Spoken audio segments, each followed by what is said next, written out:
Bonjour à tous et à toutes, j'espère que vous allez bien. Installez-vous confortablement. Aujourd'hui, je vous parle de Esopia, un nouveau jeu qui est présent sur Kickstarter là maintenant, un jeu d'affrontement avec des cartes mais aussi un plateau, un jeu pour 2 à 4 joueurs, même une version solo est disponible, 20 à 40 minutes, 12 ans et plus, voici les caractéristiques de ce jeu présent, je le rappelle, sur Kickstarter, mais moi aussi je l'ai en version physique, j'ai pu y jouer, je vais vous donner mon avis ainsi que le présenter dans cette vidéo.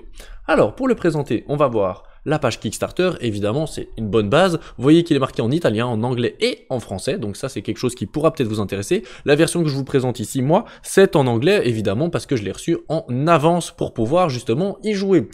Donc ces informations-là, je vous les ai déjà données, je vais vous le présenter un petit peu, mais déjà, un truc qu'on peut retenir, c'est que c'est un jeu de plateau, un jeu d'affrontement avec des cartes. Donc des cartes qui se déplacent sur un plateau.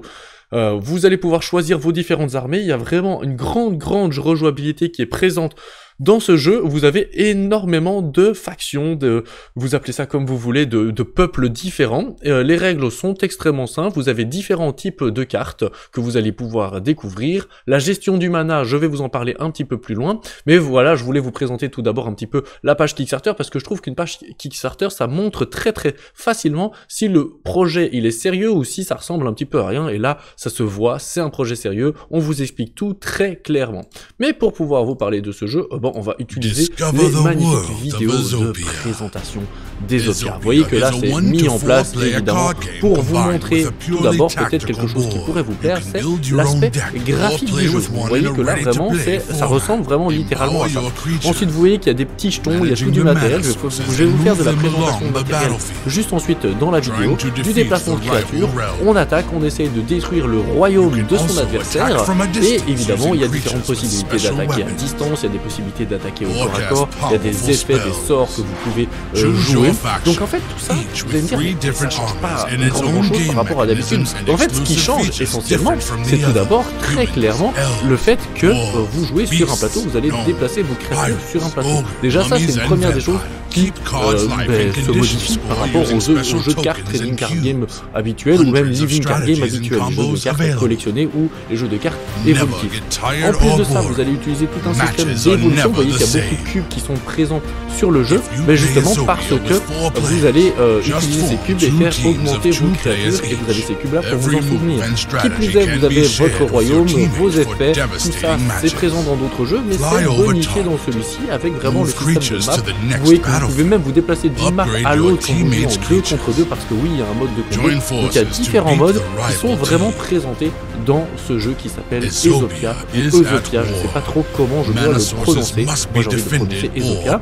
L'univers est intéressant, peut-être pas pour vous, dites-moi dans les commentaires justement ce que vous pensez de cet univers et de ce jeu tout d'abord.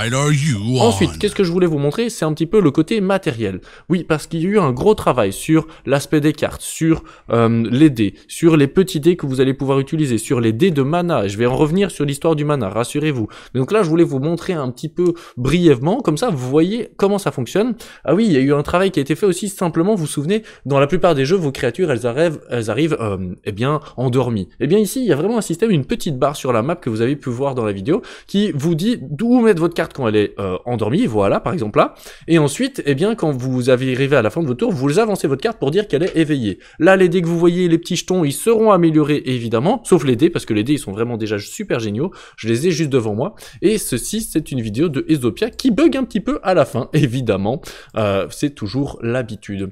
Et enfin, je voulais vous montrer un petit peu à quoi ça ressemble une partie. Du coup, dans la partie, vous allez utiliser un système de mana très simple. Vous lancez un dé et ça vous donne votre mana. Évidemment, vous avez des manières de le faire et évoluer.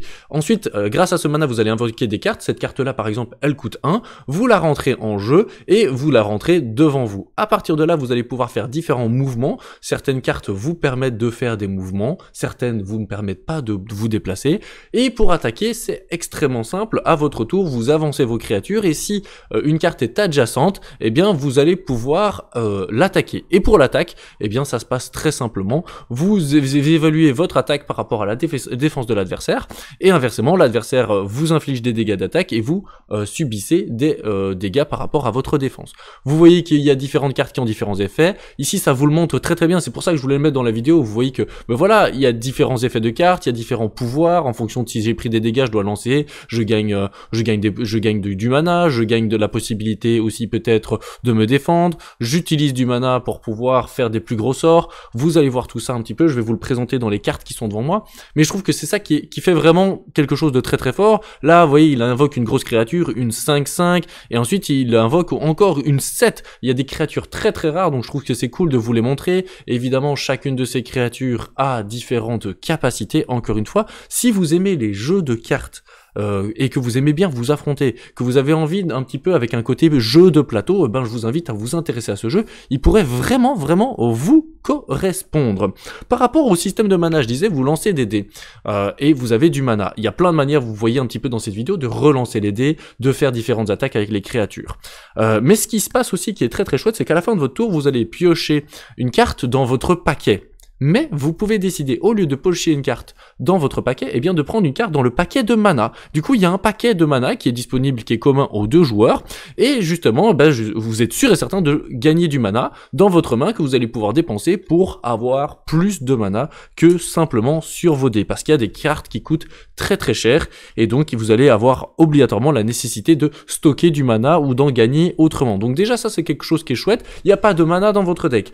Il y a énormément de decks préconstruits, comme je vous le disais. Là vous voyez deux peuples s'affronter, mais il y en a énormément, vraiment une énorme rejouabilité là-dessus. J'ai des paquets que j'ai même pas pu ouvrir dans les parties que j'ai faites, tellement il y a de peuples différents. J'ai envie d'appeler ça des peuples. Je vais vous montrer des cartes en version vraie après, hein, mais je trouve que dans la vidéo ça montre vraiment très clairement un petit peu comment c'est en train de se passer. Vous n'avez pas obligatoirement besoin de tout comprendre, vous voyez simplement le fait que on est en train de jouer des cartes, on gagne du mana, on active nos cartes, on avance sur le terrain, on attaque les adversaires, on effectue des pouvoirs, on effectue des sorts, et évidemment on essaye de gagner la partie. Pour gagner la partie, il faut éliminer le royaume adverse, et vous avez un petit D20 avec un petit socle pour pouvoir tenir votre score à jour. Je trouve que c'est vraiment sympa un petit peu ce côté, pas figurine mais jeu de rôle, mais j'aime bien moi qu'il y ait des jetons sur un terrain, qu'on puisse plus facilement les utiliser, et c'est très facile pour des personnes qui veulent découvrir le jeu de cartes, le comptage de points, les dés, etc. Moi je les utilise fréquemment dans d'autres jeux de cartes,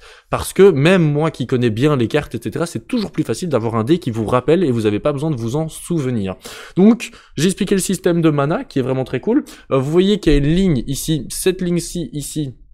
La ligne à droite et à gauche, en fait, c'est en fonction de la personne. Vous avez des zones de support, vous jouez des cartes de support et votre royaume est toujours au centre. Et sinon, au milieu, bah, c'est le champ de bataille, hein. On se déplace, on s'attaque, on s'inflige des points de dégâts en aller et en retour, on élimine des cartes et on essaye d'aller infliger de nombreux points de dégâts comme il est en train de le faire, et bien justement au royaume adverse. Super simple les règles, et pourtant, comme d'habitude, dans un jeu de cartes extrêmement complexe et profond en termes de stratégie, de choses à pouvoir mettre en place. Vous avez les decks préconstruits, mais vous pouvez aussi construire votre propre deck, et franchement avec toutes les cartes qu'il y a là-dedans, vous avez de quoi vous éclater en termes de deck building, de construction, d'effets, de voir un petit peu, trouver des nouvelles combos, et essayer de trouver quelque chose qui pourrait peut-être vous convenir, ou en tout cas faire des effets extrêmement forts.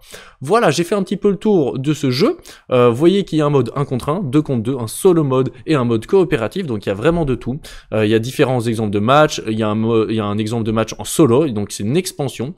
Et comment est-ce que les cartes se déplacent, comment est-ce qu'on effectue des attaques. Donc je vous le remontre un petit peu, hein, mais c'est super simple, hein, il suffit juste d'observer les cartes, le design sur les cartes est extrêmement bien fait. Et qu'est-ce que contient cette boîte justement? Mais justement, vous avez le board, vous avez les dice, vous avez 180 cartes avec 6 différentes armées, vous avez des cartes de mana, vous avez des tokens, vous avez des dés, et vous allez peut-être débloquer énormément de stretch goals. Moi dans la boîte, j'ai quasi tous les stretch goals, du coup ça me permet vraiment de voir tout ce qui est possible de faire. Évidemment dans la boîte boîte de luxe, vous avez plus, vous avez 360 cartes, vous avez 4 dés, vous pouvez monter à beaucoup de joueurs, vous avez les petits socles avec aussi les dés 20 qui sont sympas pour pouvoir avoir ce côté un peu plus premium, je dirais, et vous aurez différents pledges de level, et c'est cool de voir les prix. Moi je prends toujours le temps de vous regarder avec vous en vidéo.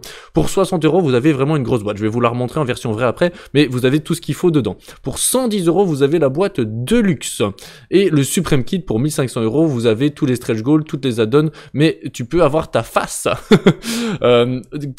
dessinée par un artiste dans le jeu, et ça je trouve ça cool quand même, qui se dit, mais tiens voilà, je vais faire un caractère, vous voyez, qui vous donne un exemple d'une personne qui a créé son propre personnage. Les différents stretch goals qui sont là, n'hésitez pas à aller voir, et les autres vidéos. Alors, concernant les cartes en version physique, les vraies, vous voyez, je suis en train de chipoter avec pour vous montrer la qualité, et aussi pour vous montrer un petit peu à quoi ça ressemble en version physique, parce que toujours en vidéo, on a l'impression que ça ressemble pas vraiment à ça. Vous voyez, je vous les montre un petit peu, comme ça vous voyez différents styles. Ça c'est un royaume par exemple. Ici, vous voyez, c'est un personnage qui est rare, et on peut le voir, il coûte 7, 5, 6, je parcours quelques cartes avec vous. Ça, c'est une carte sort, ça se voit clairement par rapport à un autre personnage, vous vous souvenez? On voit clairement la différence, les cartes sort, vous les jouez et ensuite elles sont défaussées. Ça, c'est un autre royaume. Je voulais vraiment vous montrer différents types de cartes, comme ça, vous avez vu un petit peu de tout. Alors voilà, le focus ne se fait pas, mais la petite demoiselle ici, une archère, et vraiment, je vous le dis, hein, mais je vous le montre aussi. Là, ça, c'est un paquet seulement pour un peuple. Là, j'ai un paquet... Ouah, toutes mes cartes qui partent en carabistouille. Là, c'est un paquet pour un deuxième peuple, avec à chaque fois des informations. Là, on a une super chouette carte, je vais vous la montrer. Les designs des cartes, franchement, sont super sympas, et surtout très faciles à repérer, à reconnaître. Donc celle-ci, qui serait une carte un peu compliquée, elle a 5-9, ça vous avez vu. Ok. Ensuite, qu'est-ce qu'elle a? Elle a Shield, donc ça lui fait une protection à sa première attaque. Jusque-là, vous allez me dire, bah oui, logique. Ensuite, elle a Range, avec 3 petits cibles. Ça veut dire qu'elle peut attaquer jusqu'à 3 cases de distance.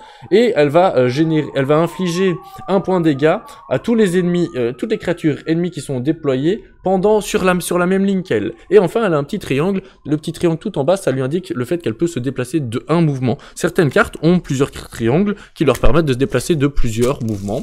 Je vous remonte, hein, parce que les cartes, quand même, pour moi, ça fait partie de l'aspect du jeu, mais vous voyez que vraiment, j'en ai pas mal.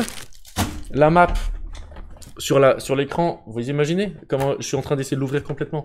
La map, vous voyez, vous avez vu tout l'espace qu'il y a sur cette map pour pouvoir jouer, donc vraiment, vous avez de quoi vous amuser. Je vous montre le matériel en même temps. La boîte, elle est vraiment bien grande. Hop là, je la prends derrière moi, parce que... Vous voyez, il y a tout qui tombe en même temps. Esopia, voici la boîte, voici, hein, quand même, par rapport, clairement, c'est une bonne grosse boîte quand vous allez jouer avec. Vous allez pouvoir vous balader avec un joli sac. Qu'est-ce qu'il y avait d'autre? Il y avait les dés 20. Moi, ce que je trouve super stylé, c'est les dés... ça, c'est les dés de mana, ils sont vraiment bien faits. Tous les petits jetons en bois avec, justement, les scores, les petits socles. Qu'est-ce qu'on a? On a les tokens aussi, évidemment. Je vous rappelle que moi, j'ai la version, on va dire, prototype presque finale, avec des previews, et les cartes mana, qui sont extrêmement simples. Vous pouvez pas me dire qu'avec des logos comme ça, vous ne comprenez pas. J'espère que le style graphique peut peut-être vous intéresser, peut-être que le jeu peut même lui-même vous intéresser, sait-on jamais, hein.